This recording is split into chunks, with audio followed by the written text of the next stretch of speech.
Je m'appelle Romain Testu, je suis étudiant au LGG, donc c'est le laboratoire de géométrie et graphisme dans la section d'informatique. Mon projet de semestre a été en fait de construire, de créer des instructions pour un utilisateur lambda de comment construire un objet 3D en Lego.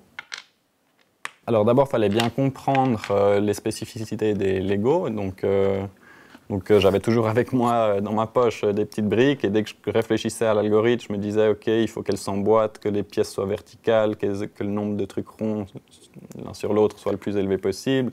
Enfin, ça me donnait des idées. On a remarqué que ça ne suffisait pas simplement de sous-diviser notre modèle en petites briques, il fallait s'assurer que le modèle final, global, soit solide.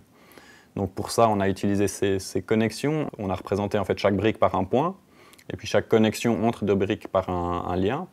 Et comme ça, on a pu voir, par exemple, s'il y avait une pièce qui était toute seule, on pouvait l'isoler et puis ensuite essayer de résoudre ces problèmes-là pour s'assurer que le modèle final il soit solide. Le résultat final qu'on obtient, c'est en fait la décomposition en étages, chaque niveau du bonhomme. Donc ça, c'est l'étage 1, l'étage 2, l'étage 3.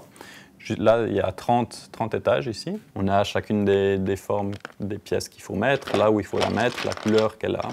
Et puis on voit aussi le niveau d'en dessous en surbrillance, un peu comme ça nous permet d'aligner la pièce du dessus, on sait par rapport à celle du dessous, là où il faut la mettre. Il n'y a pas de littérature sur ça, donc ça a été vraiment un travail d'imagination, de répondre aux problèmes avec une solution qui marche, qui soit si possible rapide. Le problème qu'on a eu avec ce bonhomme en Lego, c'est qu'on n'avait pas suffisamment de briques de couleur.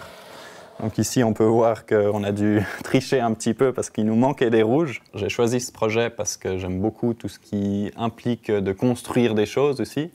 Donc de ne pas faire uniquement quelque chose à l'ordinateur, mais de vraiment ensuite pouvoir jouer avec quelque chose, soit des Lego, soit maintenant je fais un autre projet où on doit construire des choses aussi.